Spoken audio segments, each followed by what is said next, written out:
Makanya ketika Musa bilang, siapa namamu? Aku adalah Haya. Iya, akulah Haya.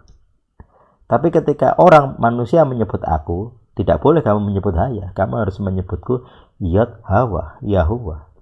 Hawa itu feminim. Dialah kehidupan, dialah Hawa. Kamu tidak bisa menyebutku Haya. Kan aneh itu. Makanya Haya itu kalau dalam konsep teologi Kristen, ya ini transenden, Tuhan yang transenden, tidak terjamah. Lalu ada Tuhan yang imanen, yang di bumi, Yesus, Sang Putra ini. Yang tidak terjamah ini ketika ditanya Musa, aku ingin melihat mukamu. Oh, tidak bisa. Kamu tidak akan bisa melihat muka aku. Mati kau. Kamu hanya bisa lihat punggungku. Nanti aku lewat, aku tutupi engkau di goa, di gunung, supaya kamu nggak melihat muka aku. Nah, seperti itu. Tidak terjamah ini, Haya ini tidak terjamah. Nah, ini fondasi. Makanya di fanpage-nya El Sadik saya share kemarin tentang teknik sipil dan teknik arsitek. Seperti itu. Haya itu struktur desain, rancangan kokoh, fondasi bangunan. Tapi bangunan ini pun bukan bangunan yang indah. Kerangkanya saja, temboknya. Kemudian wanita adalah teknik arsitektur, melengkapi keindahan, dikasih lampu-lampu, kemudian dari tembok yang datar itu dikasih kotak-kotak kecil gitu ya, hiasan-hiasan, nanti ada tanamannya di mana, gitu-gitu. Itu desain interior, arsitektur itu feminim, keindahan. Struktur fondasinya harus Haya, harus lelaki. Nah, ini hikmat yang saya terima sejak 2011. Semakin tajam ketika saya belajar bahasa Ibrani. Oh lah ya benar. Tuhan saja menyatakan diri sebagai Haya. Tapi kita dilarang menyebut dialah Haya, tidak boleh. Kita harus menyebutnya dialah Hawa. Tidak boleh kita nyebut dialah Haya. Tidak boleh. Kenapa tidak boleh? Ya itu. Lelaki itu punya privilege, kekhususan tidak boleh disentuh. Ego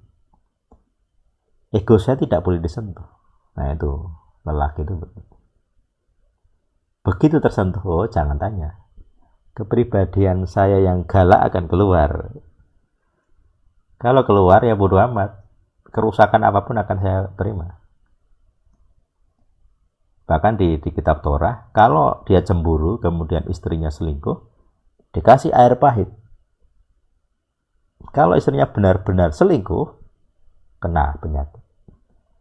Tubuhnya jadi kurus, mungkin mati bahkan. Itu ada hayahnya. Ada hayah itu kan I am, akulah.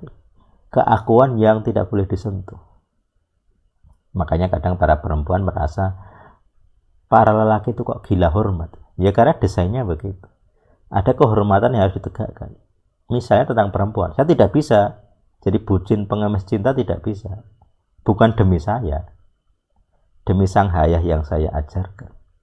Saya tidak bisa mengemis kepada perempuan untuk mencintai saya. Tidak bisa. Harga diri El Sadik tidak bisa. Karena itu tadi. Hayah tidak bisa merendahkan diri di hadapan Hawa. Lelaki tidak bisa merendahkan diri di hadapan perempuan. Karena apa itu penyangga. Penyangga itu harus di atas. Fondasi tapi sampai atas. Pemimpin gitu. Pemimpin tidak bisa merendahkan diri di hadapan perempuan. Kalau saya mendeteksi ada gejala pemberontakan, bahkan jika itu tim inti misalnya, kayak balance, ya saya bertindak. Saya tendang 600 orang. Bodoh amat gitu. Walaupun orang itu ada yang tulus pengen ikut.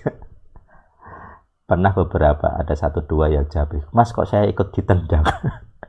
Oh kamu pengen masuk lagi? Oh ya sudah. Saya masukkan lagi. Makanya sejak itu saya ganti strategi, yang grup Facebook itu yang pro saja. Selebihnya publik aja di YouTube, kayak kita ini kan di YouTube nanti. Saya ubah strategi karena kalau semua orang masuk materi inti di Facebook, wah itu nggak kuat ternyata. Jadi saya membuat pemisahan. Yang kuat ya grup WA, grup Facebook. Ikut ini juga, ini biasanya hanya orang kuat yang ikut. Saya udah nyebar undangan, sangat jarang yang ikut. Yang orang umum ya sudah ikut lihat YouTube saja. Mau tanya-tanya juga silakan. Diuji kalau kamu sanggup dibebani dengan filosofi El Sadik yang maha tinggi, maha berat. Ya saya berikan. Kalau nggak sanggup ya sudah yang di YouTube aja. Itu sebenarnya kulit kan. Kalau sekarang publik ya sedikit-sedikit. Kayak hari ini kan materi filosofi sekali. Belum pernah ada. Siapa yang mengajarkan haya dan hawa di antara para pendeta? STT tidak ada, saya belum mau. Bahkan di kalangan Yahudi Mesianik belum ada. Tidak ada. Para rabbinik belum ada. Kalau mereka mengajarkan Kabalah, ada Abba dan Ima. Tapi tidak seperti kita. Mereka mengajarkannya sebagai 10 sefirot. 10 manifestasi Tuhan. Tapi bukan seperti yang saya ajarkan. Bukan hayah dan hawa tadi, tidak ada yang seperti itu. Mereka tidak nangkep bahwa hayah itu fondasi, hawa itu kehidupan di atas. Tidak nangkep. Hanya ya itu kompilasi yang saya dapatkan. Semua pengetahuan ini kalau itu selain karunia ya ada karunia juga. Karunia pengetahuan tapi juga diproses dengan cara apa? Ya jiwa saya harus disakiti. Makanya saya menerima kejahatan-kejahatan ini ke jiwa saya. Jadi saya sering kali bertanya, kok aku selalu disakiti jiwaku? Sampai sekarang, sampai berapa hari yang lalu. Karena saya akan berdampak. Kalau kamu punya hater, punya pembenci, kamu berarti orang penting. Ya. Intinya begitulah kalau saya. Ini prinsip saya sendiri ya. Tidak tahu apakah orang lain bisa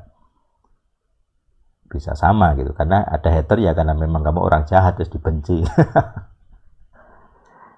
Beberapa bagian diri saya dianggap kejahatan gitu. Kalau ngerti tes power ET, tes power yang saya lakukan, wah itu makanya saya nggak mungkin juga buka ke publik gitu ya.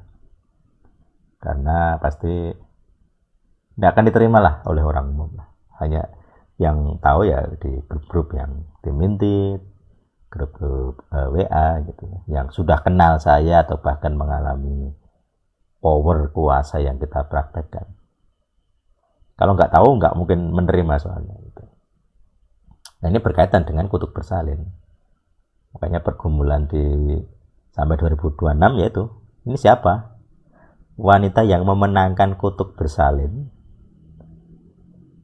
dan dipercaya oleh Roh Kudus memberitakan sang Hawa, melengkapi lah karena saya sudah memberitakan, tapi kan ini versi lelaki gitu ya. Nah harus ada yang versi perempuan karena di kitab Kejadian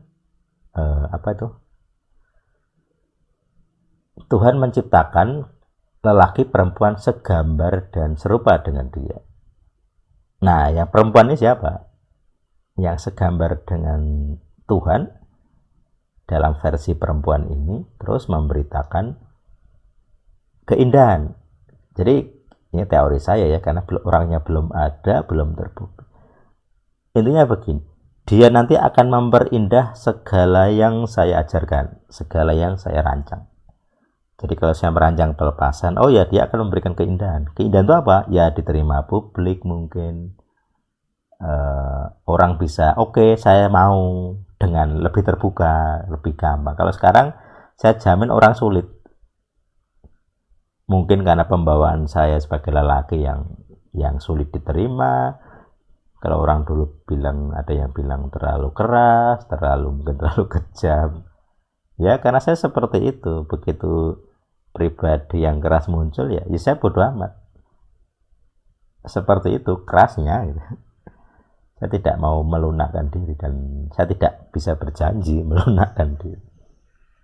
Jadi tugas dia adalah memperindah bangunan yang saya bangun. Rancangannya sudah ada, fondasi sudah ada, tembok-tembok sudah ada, tinggal dicat warnanya apa yang bagus, mantolnya bagus, dikasih desain interior, isinya akan apa saja, struktur desain ruangnya akan apa saja.